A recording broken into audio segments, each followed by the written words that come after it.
To order, Commissioner Wardlaw, Commissioner Vasquez, Commissioner Nettleton, Commissioner Flores, and myself, we have a quorum. Recite the Pledge of Allegiance. Commissioner Wardlaw, if you would please lead us in the Pledge of Allegiance. I pledge allegiance to the flag of the United States of America and to the republic for which it stands, one nation, under God, indivisible, with liberty and justice for all.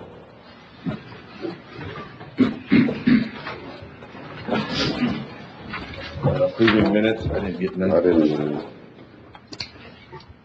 Citizens' comments, didn't get none. Approving subdivision plans, none. Certificates of compliance, None. approving monthly elected official reports. Moved. Second. That motion, Commissioner Nettleton, second Commissioner Flores, all those in favor? 5-0 vote, approving bills for payment. Move. Second. Have a motion, Commissioner Flores, second Commissioner Nettleton, all those in favor? 5-0 vote. Item 10, report on proposed award of an additional self-help center program contract. Bob? Morning, Judge, Commissioners. Morning. Before I get to the really good news, I'd like to give you some run-of-the-mill good news. As long as it's good news. If you want to give me a couple. Let me stick it back. Our emergency self-help center program, this is the one for the financial relief for people affected by the coronavirus. Thanks largely to Commissioner Flores' help and the help of his staff, we were able to get together enough applicants to fully expend the $250,000 in program funds that we were awarded. The only slight bad news is that we weren't able to expend an additional $25,000 the state also gave us. So I've shaded in gray on the very last page the funding that will be going into Maverick County that was approved last time I was here at the Commissioner's Court for that extra $25,000. But the original $250,000 will all be staying here in Valverde County. And that winds up on the 15th of this month. We'll be doing one more round of awards at the end of this week. I did want to request one small piece of policy directive. If you just want me to make the decision, I'm happy to do so. So we had 2 applicants in our last group of people to finish out the money that were slightly unusual as we get down to the bottom of the barrel. They are folks that are not in the Colonia area. They're outside of the city limits. They're unincorporated. What's unusual about them is their properties are valued fairly highly on the tax rolls. One property is at $230,000, the other one's at $250,000. One of them has a swimming pool. The one family that is at $230,000 with a swimming pool lost her job. It's a legitimate issue with coronavirus. Her current income is within the parameters of the program. We can help her. And then the other lady just simply has a low-income job. She's going through divorce, dealing with a child. She's not having a lot of money come in. But both are fairly expensive properties out of the norm. What the state tells me is, Rob, don't assist anyone that's not in a Colonia-like situation, but they don't define what Colonia-like is. If they give me a definition, like don't help anyone with property over $200,000, it would be fine. I can make that decision. But they don't. They leave it kind of vague. So I just wanted to come to you for some direction, if you wanted me to help these 2 applicants or not.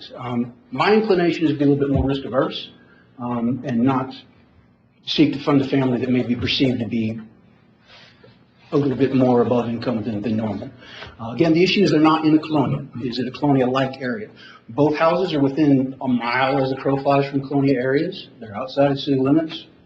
It's a mixture of low-income property and very high-income property. So I just kind of wanted to get your feedback about it. If we open this up to individuals, the homes are a little expensive. And I know that there's people out there that are in a Colonia-like areas. Yes, sir. That probably have not approved, it would not apply because they thought it just needed to be in Colonia. Right. And are going to be a little more humble than these individuals.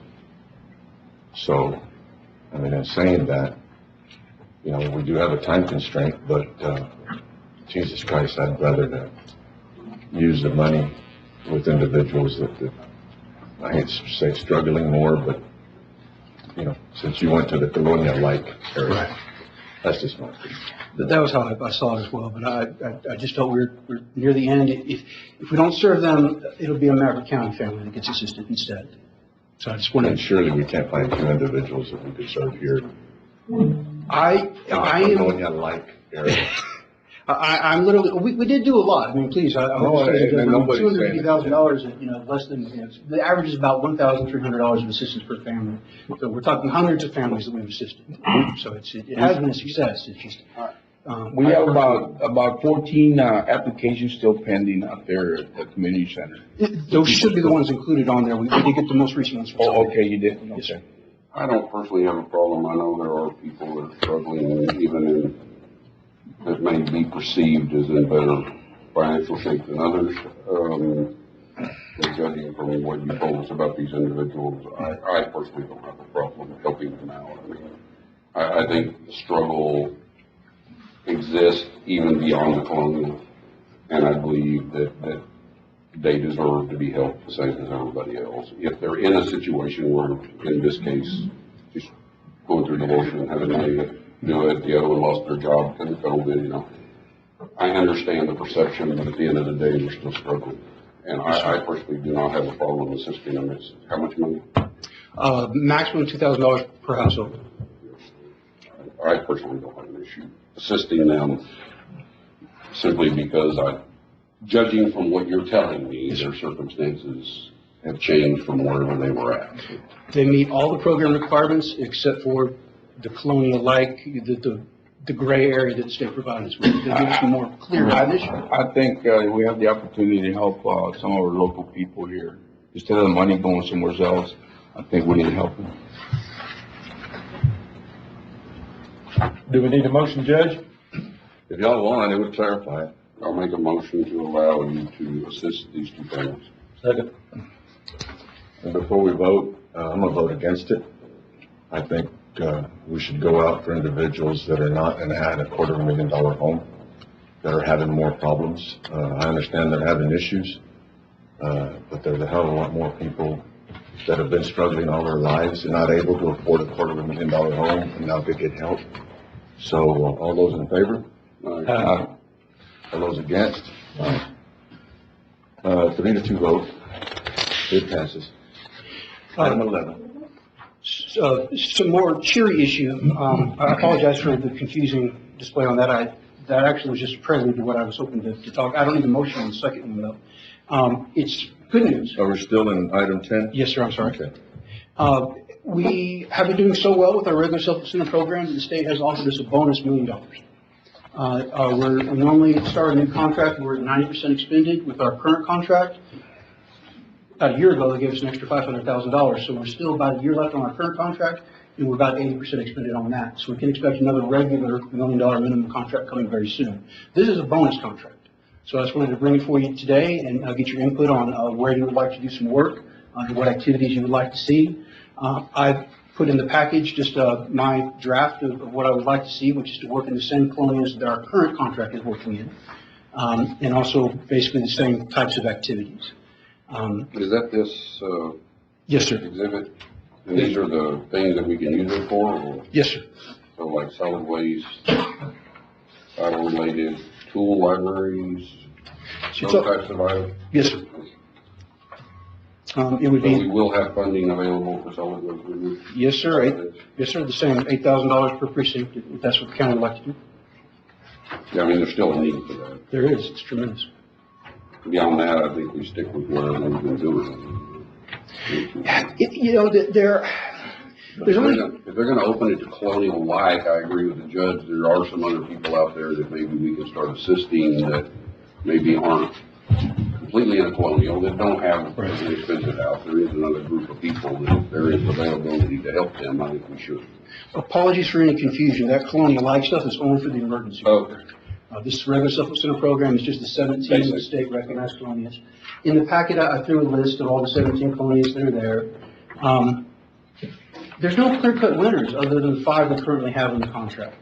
But I did want to point out that Valverde Park Estates 1 and 2 are technically 2 separate colonials. They have distinct M numbers. The state requires us to go with the M numbers that were awarded by the Water Development Board 20, 30 years ago. You can continue to get an M number, but most of them here were awarded quite a while. And you're gonna bring this back, do you need action from us on this one? No, sir, no action. I just wanted to get some input from you, then I was gonna go for public input, have a public hearing. If the public wants to come forward with any direction, I'll take it back to you. I think any, Are we still having problems getting people in Comstock to Yes, yes, we still are, but Do we need to set up some more meetings? Do we need to? I really appreciate that. In 2015, very quickly, the very first time I was brought in and ran the program, our contract was only $600,000, and the limit per house was $20,000. We went to Comstock, we had a good reception, actually, the people were there, but when they explained to me their issues were mostly septic system issues that would cost between $10,000 and $15,000, and I had $20,000 to repair the entire house, it was pretty much a no-go in Comstock from that point.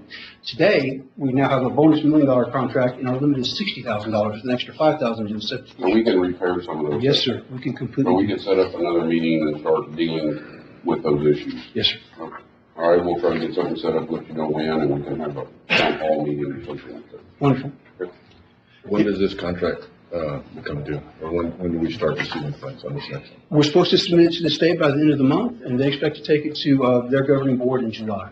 So I'm hoping for August we'll start to get the contract.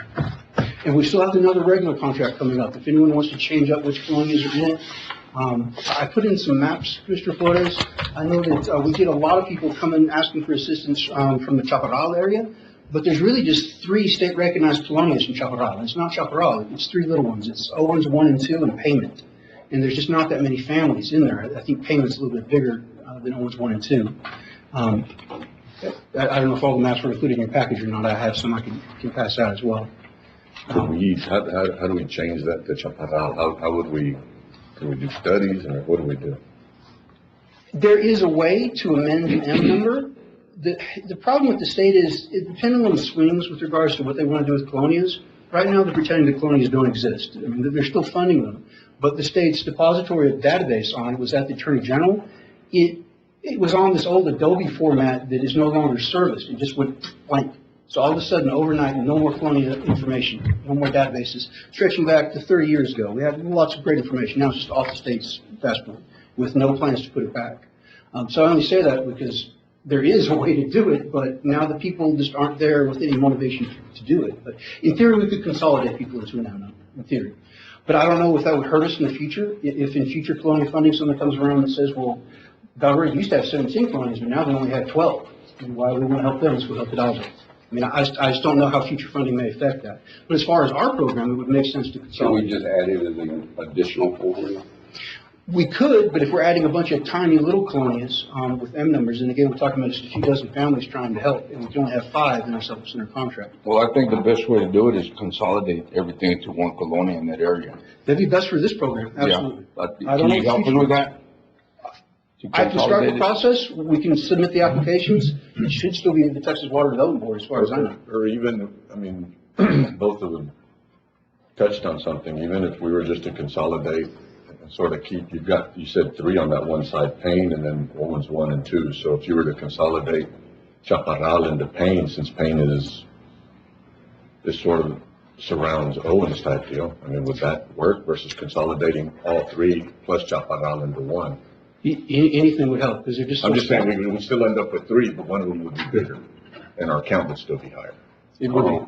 What do you, I know you deal with these colonial issues, what is your opinion on this? I'm sorry? What is your opinion on this, trying to add or change or consolidate these colonials? Well, I'm not real familiar with the guidelines there with law, but, you know, that any of the colonials ought to be, if they have an M number, they ought to be eligible to participate in the program. Yeah, but these apparently don't have it, I guess they're not considered part of that colonial, even though they are part of that colonial. Chaparral is its own subdivision. Rob, did the guidelines did they have to be in existence prior to 1990? No, there's a way to get an M number after that, but the issue, if I could just hand this map here, here's Cienega Terracer, and that's Payment and Owens 1 and 2. You can just see the size difference. Yeah. But to the state, they only go by M numbers by colonial. They don't care about how many people are in there. They only want us to have 5 colonias per contract that have M numbers. That's what I'm saying, So if we waste one on a small colonia, then that's only a few dozen families. So But if we were to, if there's some way to get Payne into Chaparral, which would be the, Holly and Cherry and Brewer and stuff like that. technically, there's paperwork we could file to consolidate M numbers. Whether or not the beginning wanted the state to review it, whether or not Yeah, to do well, it. I mean, the whole thing is though, that if we could get it done, then we could take in some of those families. Absolutely. And we'd still have the same amount of colonias. When we did the, application for Consultation, TDA recognized Chaparral as syndicate. We considered that all one colonia at that time. They're not going by end numbers. The syndicate has a separate, boundary, and Chaparral had a separate boundary, and I think there's some other smaller colonias there, and when we ran the numbers to TDA for the beneficiaries for the project to validate the project, TDA said, well, all that area is within the syndicate's colonia area, and so that was the M number we used on the application. Well, if there would be a way to bring Chaparral in to one of the ones, either on this side of the Senator's Creek or something, that would be great. I'll definitely appeal to the state. The real quick explanation about that is, TDA is the one that brought us the colonial-like definition, like an emergency program. TDHCA is the one that runs this. Their legal division is very, very conservative. They say 5 colonias, all individual end numbers, so it would just be syndicates. TDA is a little bit more liberal. Well, and like I say, I guess the numbers will help us in the amount of colonias. So I'd rather not consolidate 3 of them into one. But if we can keep the 3 on this side and add more area to it, would be better. Yeah, no, that's perfect. That's my thought, yes, sir. Are we getting a lot of input from, I've got 2 out there, the Lakeview and Los Campos. Are we getting a lot of input from those areas requesting assistance too, or no? Thank you for bringing that up. Lakeview was in our original contract. We were never able to help them. Lakeview there, and then Los Campos, 4 and 5. We've gotten some emergency applications. We got 1 emergency from Lakeview and 2 or 3 from the Campos area. But not a lot of housing requests have come from those areas. But that would be a decision to make maybe with the next regular contract to switch out Comstock for one of those in your precinct. But you're saying Comstock though now, there's. Well, yeah, if I can get the septic issue dealt with, I want to concentrate on that. But we have the same septic issues in Lakeview, and we have the same septic issues in Los Campos. Correct. In Lakeview, I don't want to take up so much of your time. There are a lot of mobile homes in Lakeview, so there's a lot of retirees. At the time, we only had $20,000 to deal with issues. Now we can buy only mobile homes. Mobile home prices have gone up, but so that's a separate issue. We have more money. So we would have to remove 1 to add 1. Yes, sir, only 5. And currently, the precinct with Valverde Park Estates has 2. So part of the theory had been to rotate the extra colonia by precinct. The state doesn't care. They can always do all 5 in the same precinct. As far as the state's concerned, it's up to just the county to decide where they want the rotation to go. But if we take it away from Valverde Park 1 or 2, then we're talking about taking away a big colonia and introducing a smaller one. And we have till August to figure this out.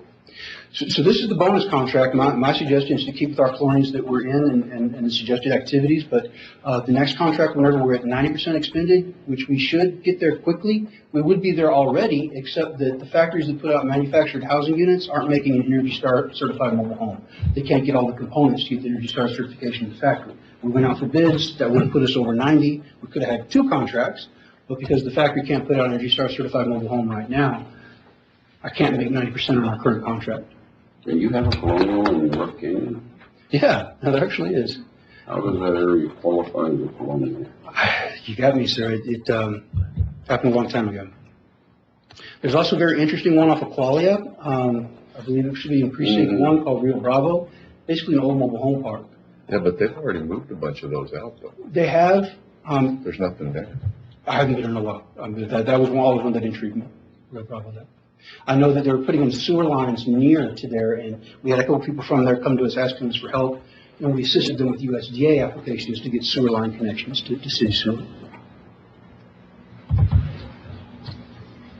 But just food for thought, I didn't need a motion or anything. I just kind of wanted to put that on your table. I'll go out with public comment, and then I'll come back with something that's more polished for you to take action on your submit to the state. But then again, in the next few months, we should be doing another whole other contract. And if anybody wanted to change activities, if anybody wanted to focus on sewer line connections, we can do that. But if I keep it in a housing rehab specification for sewer line connections, I've got to connect them to sewer and also bring the housing up to code.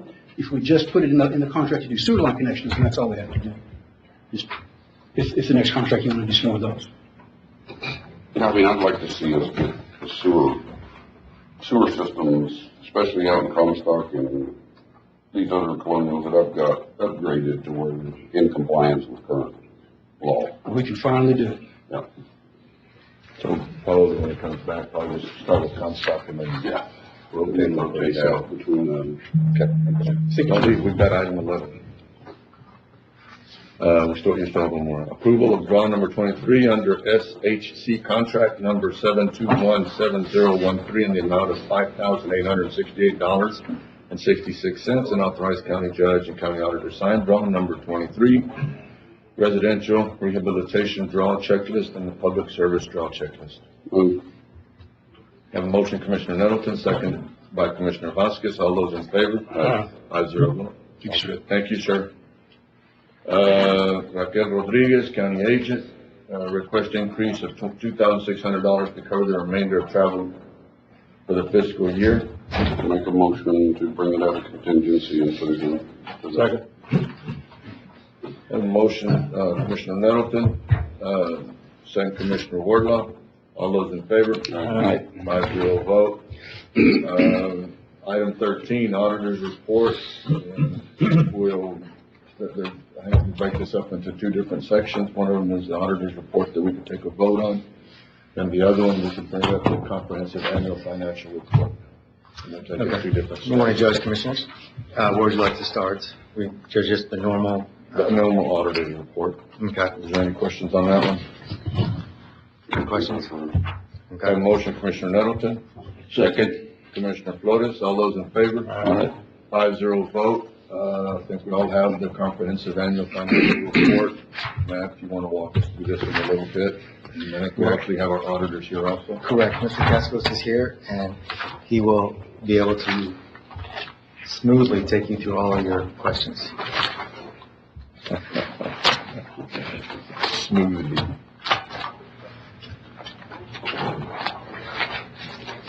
Judge, Commissioners, good morning. My name is Carlos Cascos, and it's great to be in Del Rio again. For those of y'all that may not know, I was in Del Rio probably a few years ago when I was welcomed by a group of mariachis and a meal when I was Secretary of State. And it was an honor to be in Del Rio back then, and it's an honor to be in Del Rio once again. Wait a minute. They're waiting for him outside. Well, I already had breakfast at the Ramada Inn. It wasn't bad. Okay, well, I was playing about the mariachis. Well, really, it was, I will, and I've said this at most of the communities I've traveled to, it was the best reception I'd ever received, where there weren't a lot of protesters, about the election back in 2016. But anyway, I'm here to present the comprehensive annual financial report for Valverde as of September 30th, 2020. I would like to, it will be brief. I know you all have a long agenda and you're busy. And I've made some notes to myself, and I will take you to some of those pages that I believe are most important and relevant to the county commission. Let me first off by stating opinions are clean, what we refer to as unmodified. For those of y'all that were on the commissioner's court several years ago, you were never able to get a clean opinion because the financial statements back then were on a cash basis. And as we all know, or I know, cash basis financials are not in compliance with generally accepted accounting principles.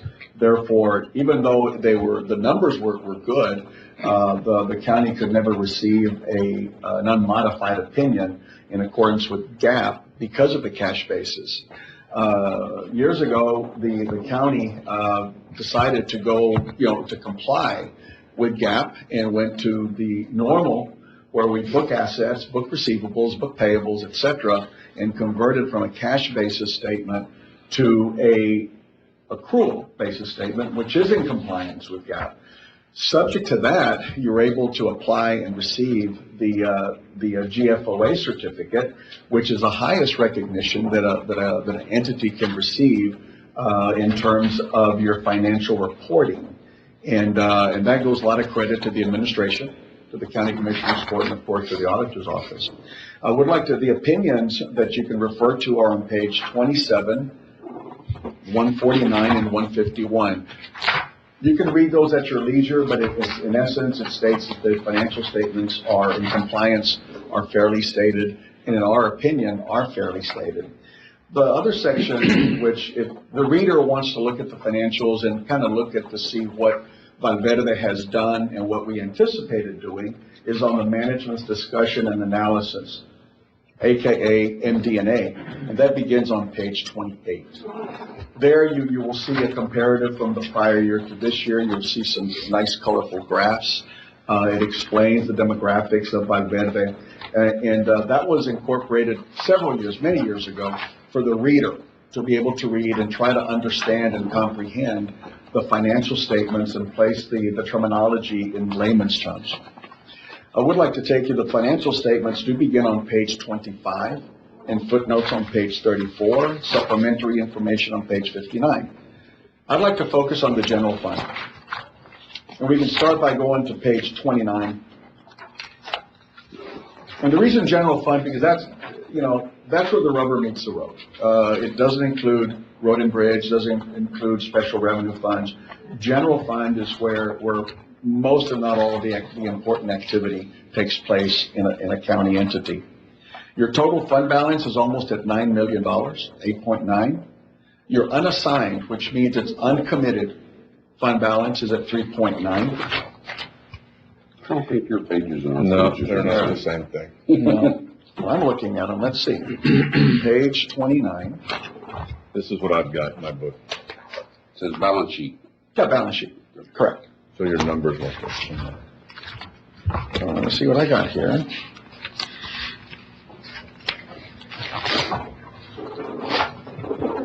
Yeah, 29, the balance sheet, correct, general fund. Over on the left-hand column. And you'll see total fund balance, 8.9. You see it? Yeah, on the bottom. Yes? Oh, wait, right, at the very. Yeah, bottom left. Mhm. Okay, I was about to fire my secretary, okay. The total fund balance of 8.966856. Yes. And your unrestricted 3.9. Now, what does that tell you? If we go to page 31, I got too much money in fund balance. well, yes and no. Just like Calm down. Yeah, calm down there, big guy. If you go to page 31, your revenues and expenses, and right almost in the middle of the page, you'll see total expenditures of 18.8 million. Okay, if you take that number and divide by 365, it gives you a number of 51,666. That's what it costs the county to operate on a daily basis, general fund activity only, okay? If you take that number and you take into your unassigned, it gives you 76 days of operating expenses. We can't control the revenue side, but we can control the expenditure side to a lot greater degree than we can the revenues. So you have 76 days. Is that a strong financial picture? Yes.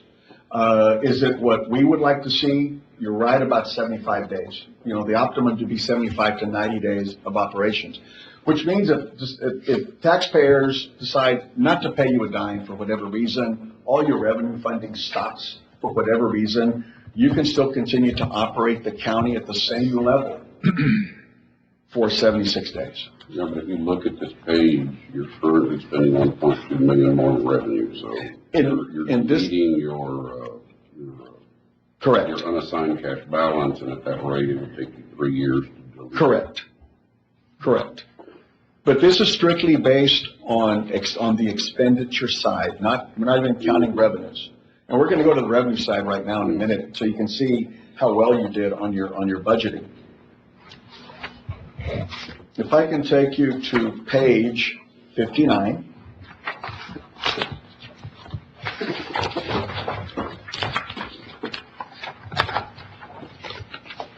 The column on the left, second column, which is, you start off with budget, the amounts of original, and then final. And the reason that the original starts off with, I've been in all seats before. You start off with a budget when you adopt it, and then throughout the year, you got budget amendments. And then you adopt a final, the final budget. If you compare that final budget over to your actual,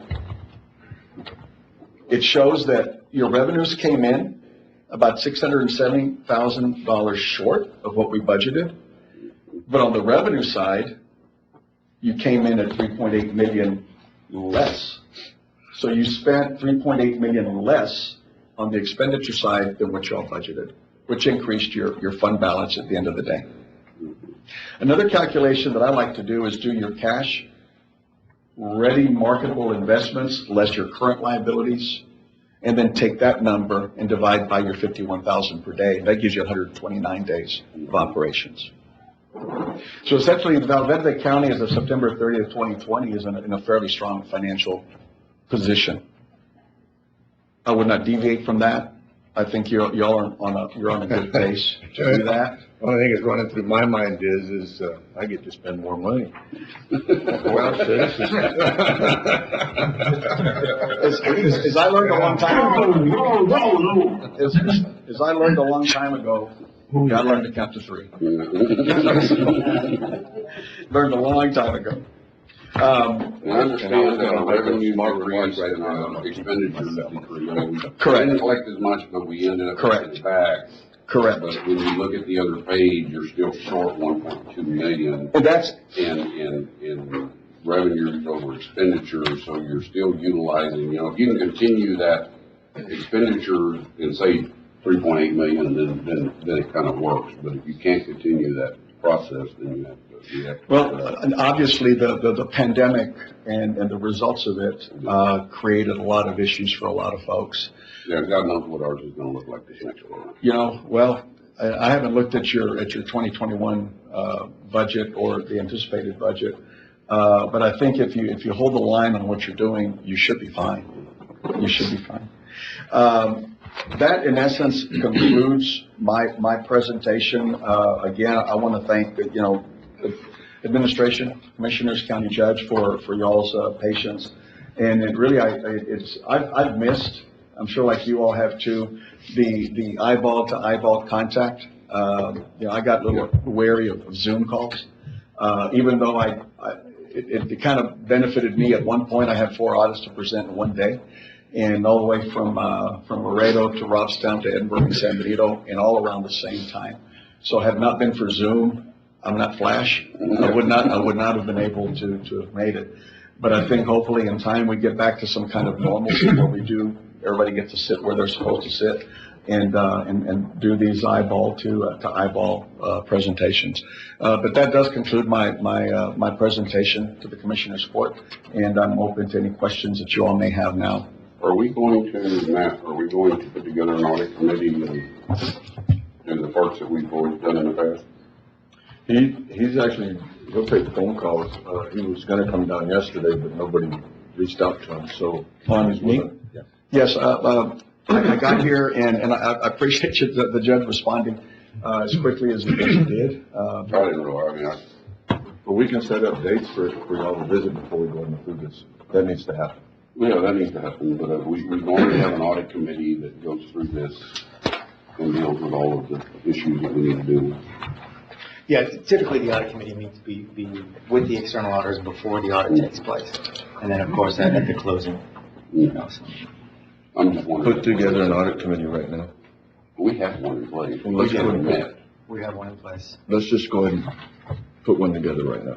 Yeah, that's fine. Make a motion to put two of them, put people together. That way we know who's on it for sure. And then it's part of the audit. Before it was Matt, Aaron, you, me, and somebody else, but I don't remember. I believe that's purchasing. There was tax assessor, I believe, as well. Can you turn him down? Jesus Christ, he's loud. Or off. I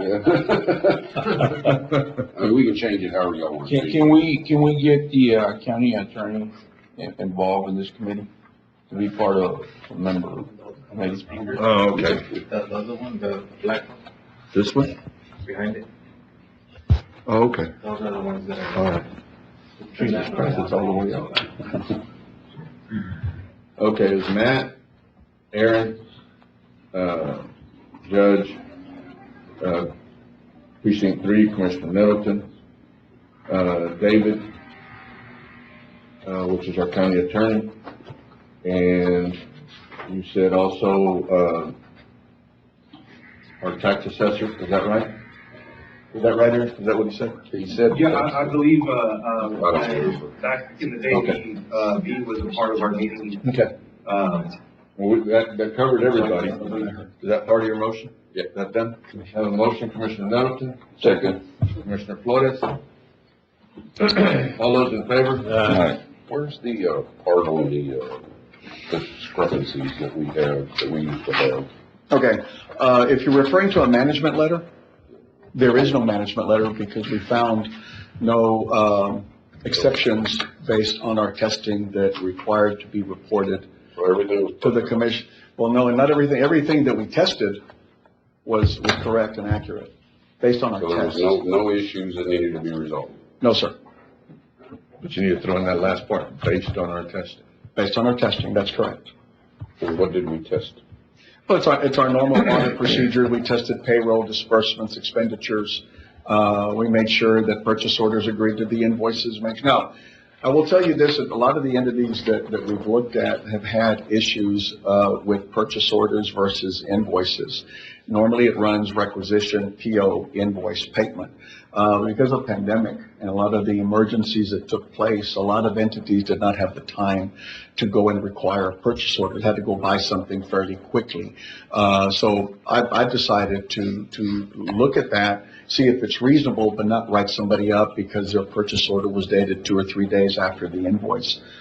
Because we recognize that there are times where you have to go out and buy something and you can't wait to go through the normal purchase order requisition time. So I anticipate that the audits that we're going to be doing in the future. So will that continue next year too? You know, The year we're in? well, it's going Asking to, him.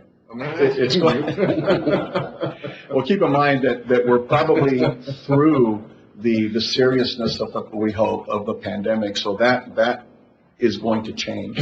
But I think it's still going to happen for the fiscal years ending in 2021.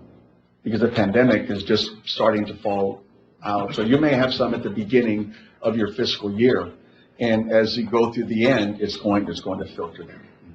That's what I anticipate happening. So you didn't review any of those as part of this? No, we stopped at September 30th of 2020. Any other questions for him? And then we can come back and vote on this later after we get an opportunity to vote on him, or to visit with him a little bit more. You okay with that? Yeah, I'm fine, as long as you let me know. You don't want to do that today? No, I don't. I don't have time for that. No, we're good though. Okay. Had a motion to vote. Is there anything else on the auditor's report? Nothing? Okay, we'll go on to audit. Judge, if we can be excused, thank you so Yes, much. sir. Thank Appreciate you. it. Thank you. Have a good day. You too. Have a safe trip. Thank you. Item 14, discuss possible action of the following certificates of revenue. Gov. Fuels, $56,667. There's a spread in your packet. If you agree to that spread, we will go ahead and allot it accordingly to that. The spread should say sold assets reported. I don't have anything. You don't mind me approaching, I will, No, go ahead, Jeff. We don't have that. the bottom right. But it's actually broke down. You want to take a look at it real quick and I'll pass it around because I don't have it. Can we take pictures of it? You want to take a picture? No, I'm just kidding. Basically, it's already broke down into categories of who's getting what part out of govdeals.com. Precinct 4's money went to county judges.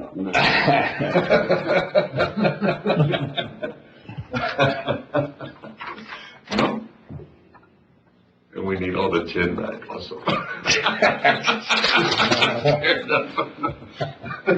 I'm sorry, I shouldn't be playing like that. Just throw it out there. Mark, need your glasses. Not those. I got you. You got those? I didn't know.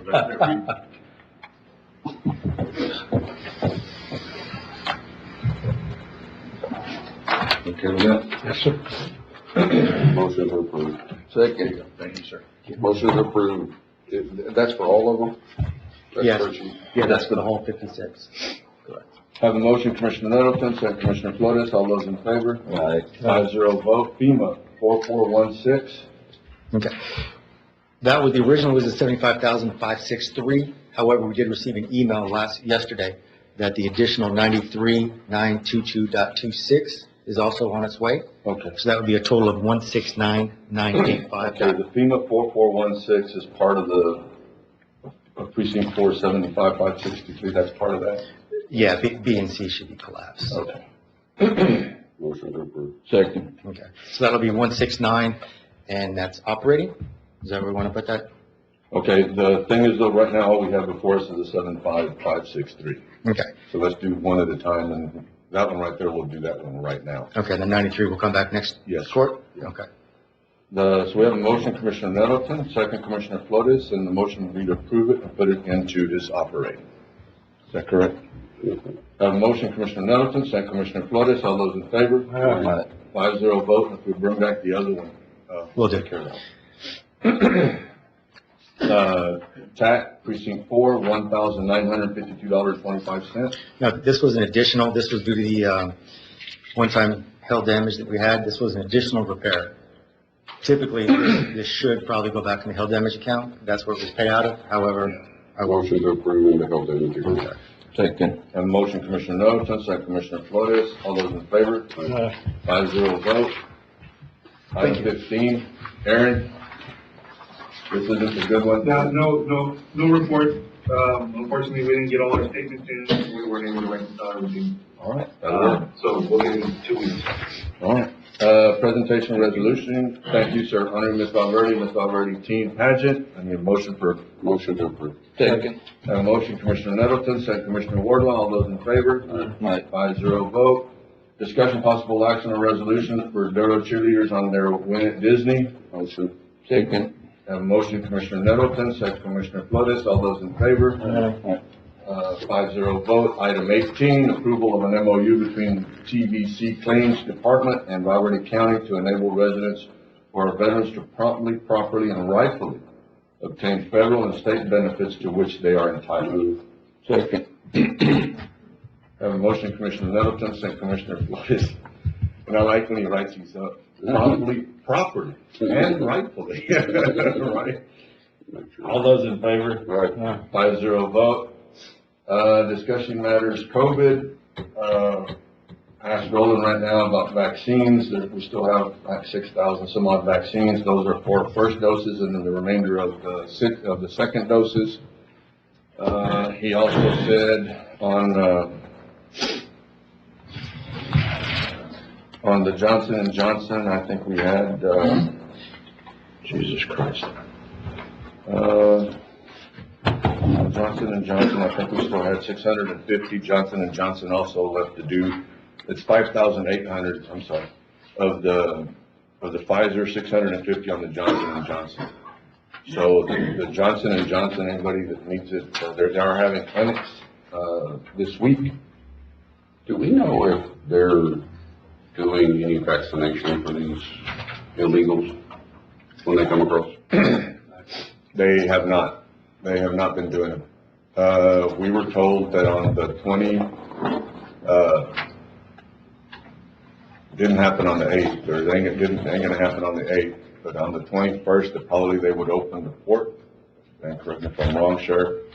So I think, they were sort of waiting to give these to those individuals that crossed, especially the Johnson & Johnson. Yeah, I was thinking the Johnson & Johnson, you're probably never gonna see them again once they leave, but at least they would be.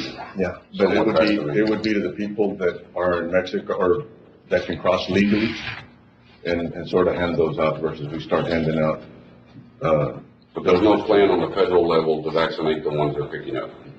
not that I'm aware of. No, and I think the mayor had also been complaining because they wanted the city to start testing, the immigrants, I think is what I've been hearing and what he had said, and he told them that he wouldn't do that. So if they aren't even gonna test, I'm sure that they don't have a plan to vaccinate. Well, it'd be the perfect opportunity while they're in custody for the federal government to test them, and if they test negative, to give them the Johnson & Johnson vaccine. But They release them into our But country. what you're saying is it would make sense. Yeah, it makes sense. That's why we're not gonna do it, but, you know. Judge, when do these vaccines, when do they expire? That's being held. I will tell you right now. The Johnson & Johnson, we need to hand them out by the 23rd of this month. And then you gotta throw them away? we'll have to send them back. Yes, sir.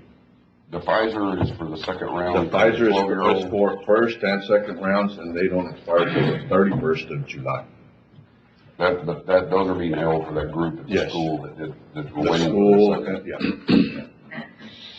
And then we still have a bunch of people that have not showed up for their second doses. And they're actually having clinics, smaller clinics, tomorrow, Friday the 11th, and then Wednesday the 16th and Friday the 18th, at the mall from 3 to 7. So once we're done with these, we're getting out, we're finished. That's what I would hope, yes. I would hope that the court would say, That's what I think we should do. and then that was a plan. 2 meetings ago, that was what we talked about, was that we would go through the first and second doses, get rid of the vaccines that we have, and then let HEB and Walmart, CVS and Walgreens and everybody else, and Dr. Cadena's office, the hospitals, everybody sort of take over on the vaccine. And that goes for contract tracing and all that stuff? The contract tracing, what we talked about, we sent out a letter, and 2 meetings ago, we said that we would try to eliminate some of those positions. We sent out letters that most of our contract tracers, their last day would be the end of July, or the end of June. There's 2 contract tracers that we're keeping right now, and looking and visiting with the school to check and see if they're gonna need them, which were the 2 contract tracers that were hired at the very, very beginning. I think Dr. Palau, my understanding is that she will be leaving at the end of June, to go to San Antonio, but she still will be coming back if she's needed. But I think she will be leaving at the end of, I don't think, she will be leaving at the end of June. So we should be by August, September, be able to phase everybody out except, I would think Dr. that, JJ and probably the 2 tracers, just because we're gonna need them sort of for the schools. for the schools to get started. Will we continue to have funding for those tracers? The 2 tracers, our contract with the school, goes away the end of June. And our contract with what the city has been helping us also goes away at the end of June. So we have 2 contract tracers that I'm gonna ask the school district if they will help us pay for them. And I think we need to, at least till the end of this fiscal year, we're gonna need to keep them, because school starts in August, and then just to see what goes on. No, I agree. I'm just trying to figure out where the funding, and if we're gonna split this cost between us, the city, and the school district. And in the city, like I said, we're sending out letters right now. Basically, they know that their contracts with us are up at the end of June, and we're gonna ask them, with help with the 2 contract tracers. And I know that on their side, they were also going to let some other contract tracers, go. Anything else on discussion? I noticed on the cases the other day, I think we said 7 or something like that. We're at 16. When I was 16. And then 10 in the hospital in San Antonio, but Those have stayed, Yeah, so I don't know if they those haven't numbers moved. are correct. I don't know if the 10 that have been sent out, if they're actually still there. That's the reports that we're getting, but I don't know if they've actually been released, because that number 10 has been there. it's been a long time. It seemed like it never. It hasn't gone anywhere probably about a month and a half. I was just curious if those were local residents or if those were illegals or what they were. When the question was asked a couple of weeks ago, they were all local residents. Okay. And I think as of the 3rd, we still had 59 pending results, so. But anything else? Nothing. We'll go to item 20, discussion on immigrants. We were on phone call with,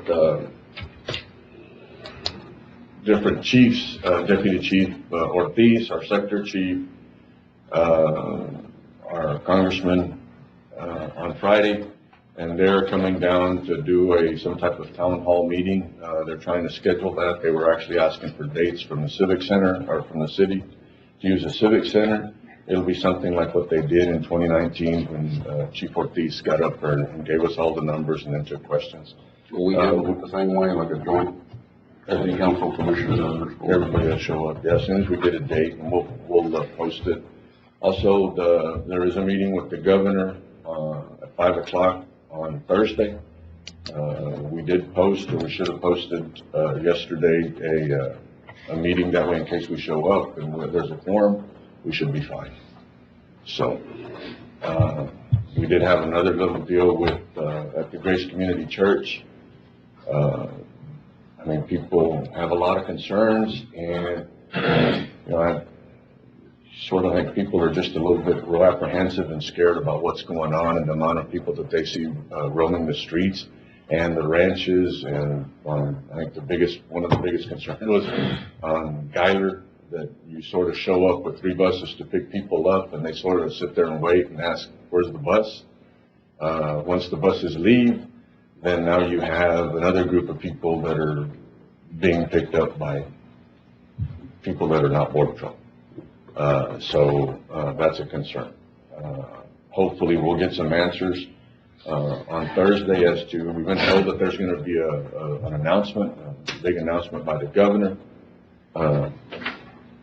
I don't know what it'll be about. I'm not going to say it. I'm just glad he's coming.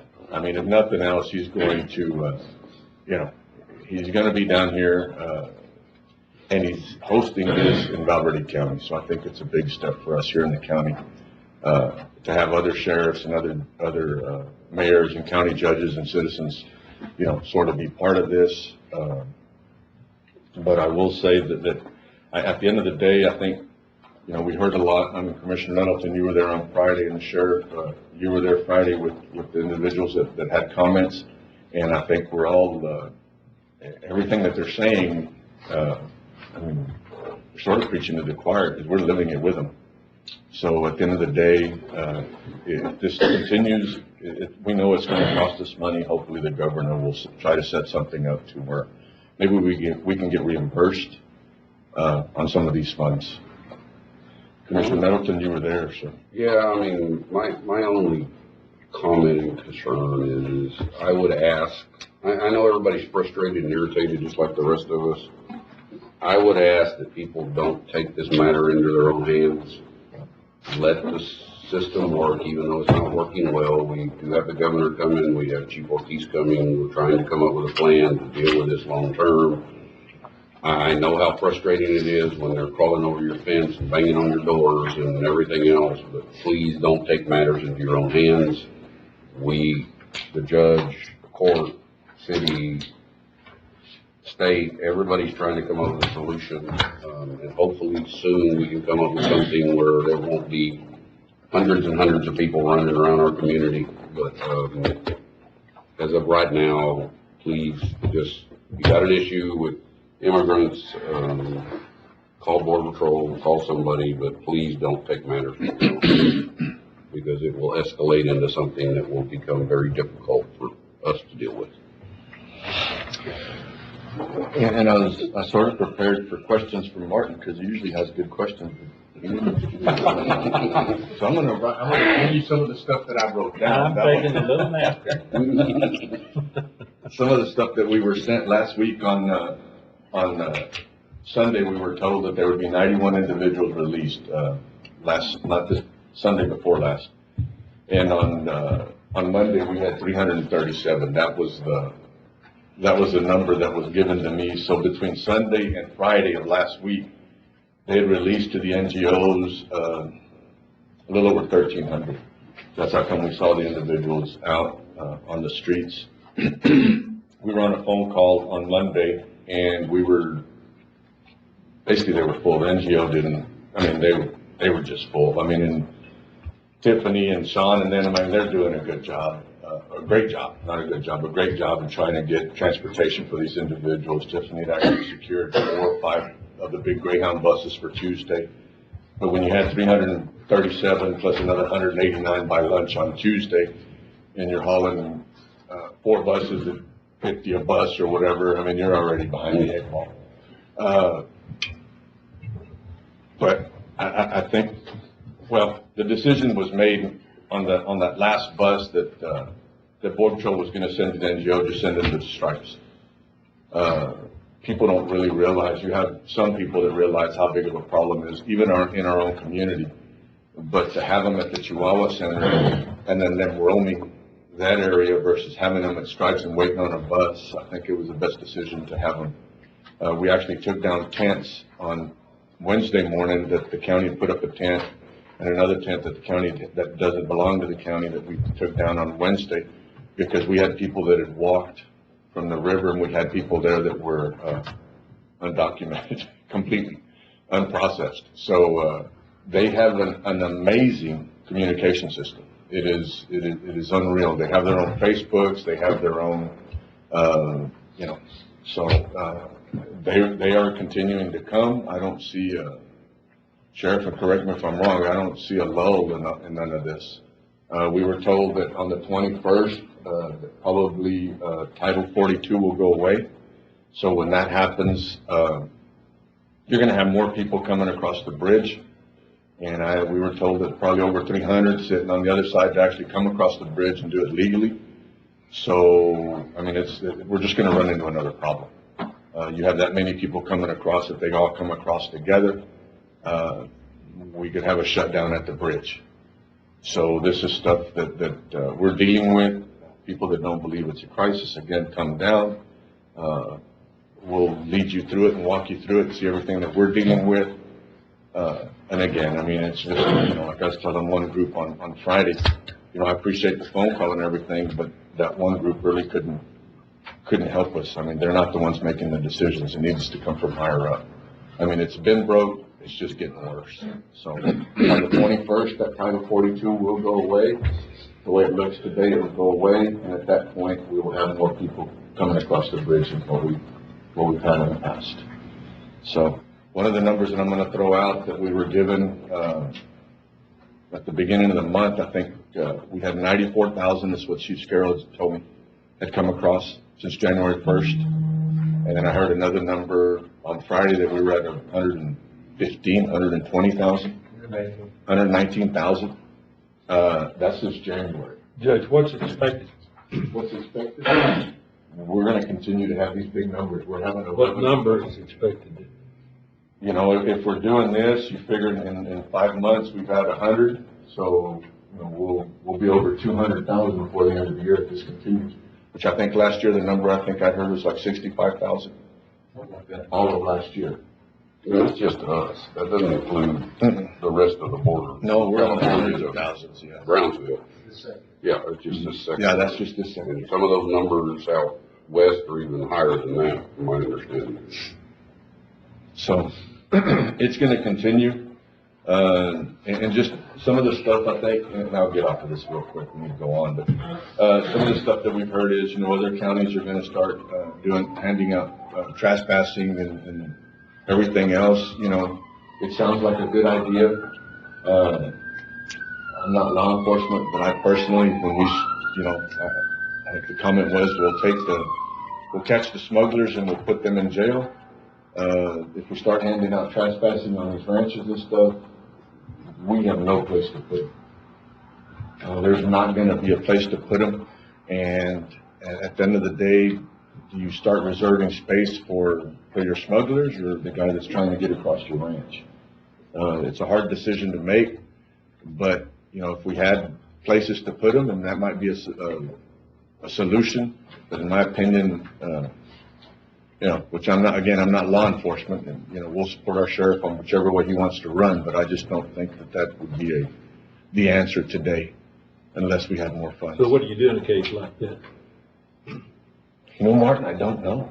I really don't know. And I mean, Sheriff, it's one of those deals that, what do you do on the trespassing?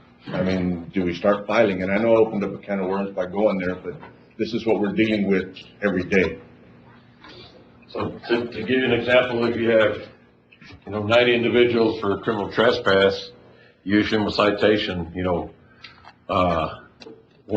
you issue a citation, let them walk, or you put them in jail and you wait for prosecution to take place. So prosecution takes place, and no telling how long that's going to take to get individuals processed. So let's just say you got 90 a day, 7 days a week, and it just keeps going because it's going to get worse. So probably the best thing to do is, get the smugglers, and once you get the people that are smuggling these individuals, maybe they'll put a stop to it, change their you know, how they operate, move downriver, move upriver, you know, go someplace else. And y'all have gone, I think one of the things that you wanted also, the cash bond. So we went through a cash bond here, so we're holding 15 right now on the cash bond that we can't get out, so, and I give credit to that particular implementation of that. The chases, we don't see those chases here that they're having out, eastern part of the border patrol sector where DPS is operating. So, you know, they lose their resources, their people, their drivers, they're gonna go someplace else, because they can't get out of jail here. What concerns me is the Border Patrol is so busy dealing with the people walking across the river and giving up, is the amount of people that are going around the other ways that are bringing in drugs, guns, child sex offenders, those types of people, and the resources to go deal with those issues, because those aren't happening right here. Those are happening outside the bounds of what's going on with just crossing along the Vega here.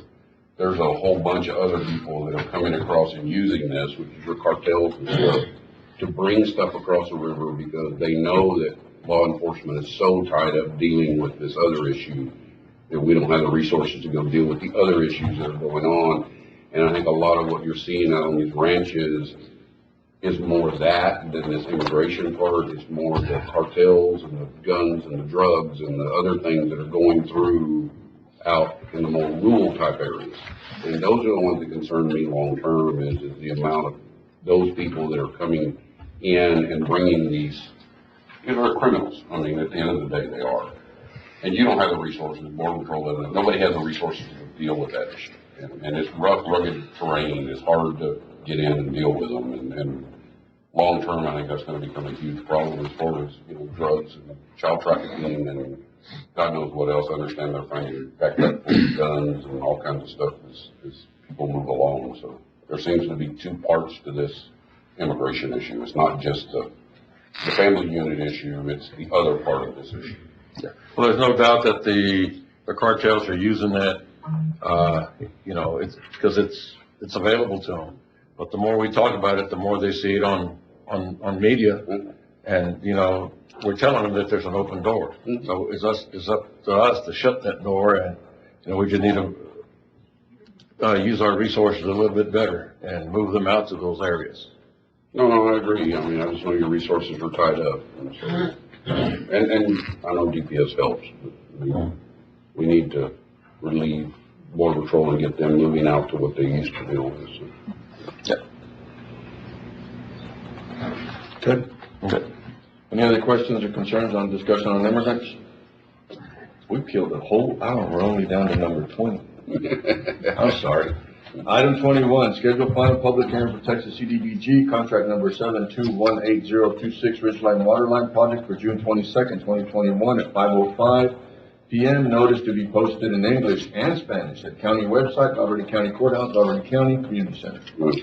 Motion, Commissioner Nettleton, second Commissioner Flores, all those in favor? 5-0 vote. Item 22, granting authority for county judge and county auditor to sign draw number 12, Form A-203, requesting reimbursement of $5,172.94 for construction services for Texas CDBG 7218075 Rancho Del Rio Water Line. Motion.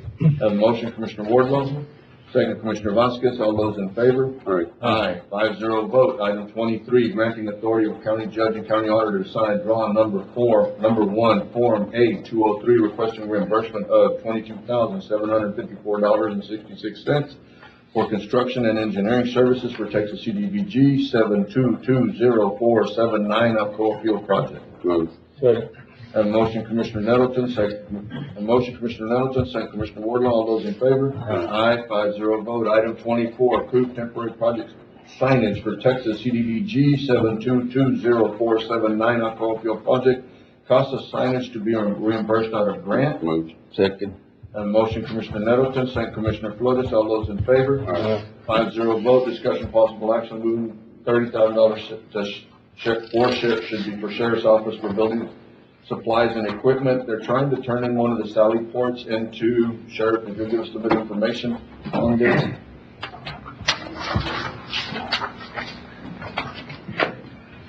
So we have an area there to the left of our building that is basically a carport. It's got a concrete roof and everything. It's not being utilized, and I need some office space. We had a major incident that took place here, and trying to cram investigators, anywhere from 8 to 12 investigators into a little room, it wasn't sufficient enough, and this room will provide more of a conference room type deal for long-term investigations. I believe it's 20 by 25.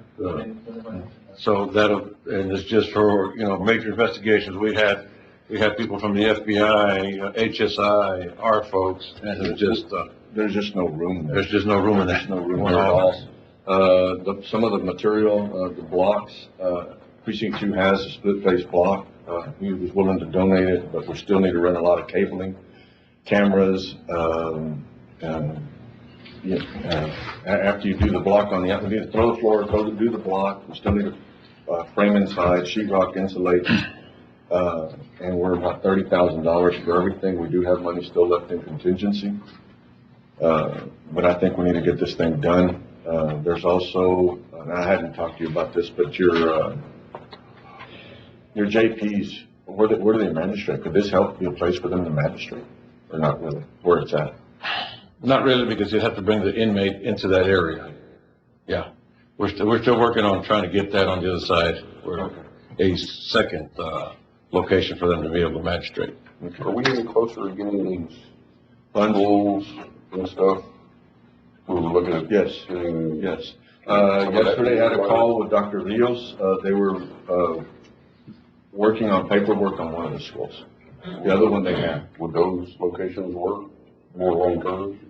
Not for their investigations. We walked into, I guess, last week sometime when we walked in. I mean, part of the investigation, part of this, they had a room full of kids also that were already there. So doing the investigation, so I think they need to be kept there. We will have these facilities available for other venues. Do we have money left out of the hail damage stuff? Yes. Can we take it out of there? If you want, we set aside we set aside $936,000 out of about a $1.some odd million for the fairgrounds. We took 20-some odd thousand dollars out the other day out of that 900 and some odd thousand. We had a little bit of savings on the bleachers. We had budgeted, I think, like 124, and it came in at 110. So stuff that we budgeted, there's been a little bit of savings there. I'll make a motion to take it out of hail damage and stuff. Second. Out of the one with the 900,000. Yes, sir. Have a motion from Commissioner Nettleton, second Commissioner Flores. All those in favor? Aye. 5-0 vote. Thank you. Thank you. And this money will go to, building maintenance will be the one using the money. Item 26, discussion of possible action to pay off Texas Community Bank. We can table this after executive session so we can get our numbers together for the table. Yeah, because We're not there? Okay, now let's table it and then we'll come back. Motion to table. Second. A motion, Commissioner Nettleton, second Commissioner Flores. All those in favor? Aye. 5-0 vote. Item 27, discussion possible action to make a capital purchase and subscription service of a document scanning and filing service program for Vista SG at a cost of $28,300 to be paid out of county clerk's record archive fund and authorized county judge to sign. Motion to approve. Second. And motion, let me go through the motion, Mr. Amon. I have a motion, Commissioner Nettleton, second Commissioner Vasquez. Mr. Amon, I'm sorry. No, sir, it was, I think, Tony. Well, Tony, are you on? I think he is now. Okay, he was the one that was available in case there was any questions. Okay. It's the same program we're using in the Commissioner's Court office. Yes, sir. Okay, we have a motion and we have a second. All those in favor? Aye. Aye, 5-0 vote. Item 28, approval to submit formal bids on annual commodities for fiscal year 2021, 2022. Man, going back quick. On the following: fuel, road construction materials, uniforms, janitorial services, pest control, and beverage services. Motion to approve. Second. And motion, Commissioner Nettleton, second Commissioner Flores. All those in favor? Guillermo, will you get with us on location for delivery on like fuel, road materials, so that we can give you a list of So we want bids to be delivered to. Are they changing from the Well, I don't remember what was on the old list, so I mean, if you could get us the old list and then we can add and subtract, cause I get fuel at my yard here plus the one at the county pocket. I don't remember if it was on there, and then road materials in some different locations, so. And you'll do that with all four precincts? With all four precincts. Yeah. That's part of your motion? Mm-hmm. Second accepts. Gus? Second accept. All right, all those in favor? Aye. 5-0 vote. Item 29, declare the following items as surplus property and proper disposition. Disposition may, but not limited to be auctioned, reassigned, recycled, or destroyed. Motion to approve. Second. Motion, Commissioner Nettleton, second, Commissioner Vasquez. All those in favor? 5-0 vote, and that would be for the 5 items listed. Item 30, discussion possible action to enact a ban on fireworks, missiles with fins, and rockets with sticks. Are we in the timeline to be able to do this for the 4th of July? Because there's a timeline in the statute. Yeah, we are. Okay, motion to approve. Motion, Commissioner Nettleton, second, Commissioner Vasquez. All those in favor? Aye. 5-0 vote. Discussion possible action on proposed TAC health and employment benefit pool renewal packet plan for year 2021-2022. Authorized county justice sign. I know you're here. Morning, Judge, Commissioners. Good morning. How we doing? We're doing well. I'm away from Austin traffic, which is always good, so. We have an increase this going year. We do have an increase going this year, after looking at the past 12 months, of claims, starting from March of 2021, going back 12 months. The county is running a little bit higher than, what our target pool loss ratio is. Our target pool loss ratio is 94%. County's running about 104% loss ratio, which means that we're paying out more on claims than what we're collecting. What's causing that? Well, from what we saw, what we've seen so far in the data of the pool as a whole, is that COVID had a lot. I thought COVID was not supposed to target the insurance and show that. I thought that was part of the federal stuff they were doing. That is correct. So part of that emergency that the federal government put in place, as far as even this Governor Abbott put a provision in place or directive in place for all Texas insurance companies, insurance carriers to make sure that the COVID testing or testing related services to be covered at 100%. In other words, there's no cost share for any members who have But insurance. it's still showing a hit against our insurance claims. There is for your total medical cost, the total medical that has been spent, COVID claims has only been about 3.5%. So a lot of your medical costs are due to other conditions, basically. But very minimal has really minimal of the COVID claims has affected the county itself. We're still staying with the grandfather. Yes, this is the renewal here is still with the same plan which you're currently grandfathered. With the They medical had side. mentioned in the last meeting about us maybe at some point getting out of the grandfathered plan, but I thought we'd looked at that and it created some issues for us. Well, it all depends, but to be honest, with a non-grandfathered plan, what we've seen so far since the Affordable Care Act came into place, a majority of our counties or county members have held to that grandfather status because of the uncertainty of the Affordable Care Act. But now we're in this, how many years now? Over 14 years. It started in 2010.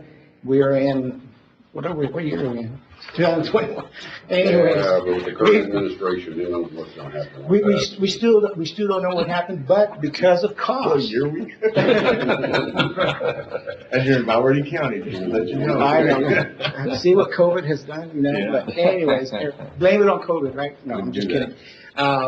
Majority of our counties did hang on to that grandfather status, but because of costs, where counties had to budget, and because of their claims and everything, they did move to a non-grandfather status, non-grandfather plan. And what we've seen so far, non-grandfather plans haven't had much of a negative impact to their claims. I mean, I'm fine with it. My concern has been a concern I've had for years, is the cost to the families, to try to insure their family members. You're looking at $819 a month, plus another $40 a month for dental, for a family of, four. We don't have a lot of our employees' families on insurance, sure. and that's the part that concerns me, Sure. is that we don't have a lot of them because they simply cannot afford to pay for it. Correct. And I know we looked at several things about, is there options to be able to provide, but you have to move out of this plan into a whole bunch of other stuff to be able to get to that. True. Which changes deductibles and all kinds of stuff. Right, which means that when you do change that plan, change deductibles, change your co-insurance maximum, that means that more comes out of the employee's pocket or whoever's using the insurance. You come down on costs, on your rates and everything, but there's a higher deductible. No, I Yeah, understand. yeah. It's difficult. It's like a double-edged sword. It's difficult, and I don't know, I guess one is just not on there, but, exactly how many, 236 employees. yeah, but how many of those actually cover their families? There's a handful. It's extremely limited, so we have a lot of employee families that may not even have insurance. True, and that's very common throughout our members in our pool, in county government, pretty much. A lot of our counties are paying 100% of the employee premium, and that's a very generous benefit that they're offering. And there's there's no budget or room to contribute a little bit more toward. No, I understand. But it is, and it is, it's been like that for a while, unfortunately. It is expensive. It's hard to keep retention here sometimes at certain counties, but when they offer very generous benefits for the employees, retirement and everything, it's a trade-off, with their salaries and everything. No, I mean, the county offers our employees a very good package. It is a very good package. It's just, at some point, I'd like to figure out how in the world we can look at this issue of what the families are having to pay at $900 a month, to cover their wife and their children. Well, if you don't mind, there's a few counties. What they do, they offer kind of like it's like an HRA that they administer internally with the county. Okay, so what they do, the county funds so much to this HRA, and let's say that county's deductible is $1,000. In that HRA plan, the court's going to say, well, once you reach your $1,000 deductible, we're going to reimburse you $500. So that's one thing to they can do to help. You're not in that type of situation, but we have some counties that are offering some type of kind of like HRA type of model where they're handling internally. And what we're doing this today, right? You have until the June 30th to decide. Yeah. Yes, sir. So, We can have it one more time. Maybe, well, I mean, there's not time this year, but maybe next year we can do some more meetings and earlier discussions about options. It doesn't mean we're gonna change, but. No, absolutely. A little bit And we've had longer these discussions, several times, in the last 3 or 4 years. If we were to pay, the plan that we have right now, if we were to pay for the families, it would be a $2.3 million increase to the $1.5 million we're already spending. And I think we've tried weighing in. If we went to a different plan, then your deductibles for the employee and the children, and then whoever's on the plan would be higher. We go from a 2,025, I think, to a 4,000 and 4,000 or 4,500 on the deductible. And then we also went, basically, like my bills would have been, instead of paying $10, would it be $25 or $30? Correct. And if we had people that were concerned that are employees, well, I'm not using it. I'd rather, be able to insure my family because I really don't use it. It's like one of those deals, the time that you do use it, having to come up with another $2,500 in deductible. And you're already going to San Antonio because it was something serious or something. And all that stuff adds up, and now. Gas. Yeah, it gets scary. Money, yes. It gets scary. And I know before we had a lot of employees that would just go to Mexico and get really, but things have changed so much over there, I don't think you have as many people going. So, as we move through the process next year, maybe we can start having this discussion in like February and look at a whole bunch of different options like the one you just mentioned. Absolutely, and one thing that we do want to make some recommendations is on wellness. We do want to welcome the court to actually kind of take advantage of what the benefits of a wellness committee. Yes. Okay, and that's something that county may want to consider. If you do want to go that route, counties who've done that, they've had it very diverse. You know what I mean by that? They've had committee members to be from different departments, even from Road and Bridge or wherever. So that will be a little more diverse. So that way, everyone has an idea of about wellness and everything. But we can definitely do that. In the future, and we'll be welcome to any ideas or any suggestions that you want from us, and we can get that information and data for y'all, for sure. Okay. Do we get a motion? Okay. A motion, Commissioner Middleton. Second. Second, Commissioner Flores. All those in favor? 5-0. Thank you, sir. Yes, sir. Thank you. Item 32, closed session consultation pursuant to Texas Government Code A 551.071 parentheses 2, attorney-client privilege, B 551.071 parentheses 1 parentheses A, contemplated litigation. On a 5-minute break, we'll go into executive session. Should not take long since we're already taking a long time now. Recording stopped. It keeps going and going and going. The numbers were that I did not have yet, so we'll bring that back. Commissioners' comments, item 33. Any commissioners' comments? County judges' comments, there are none. This meeting's adjourned. Y'all have a wonderful day.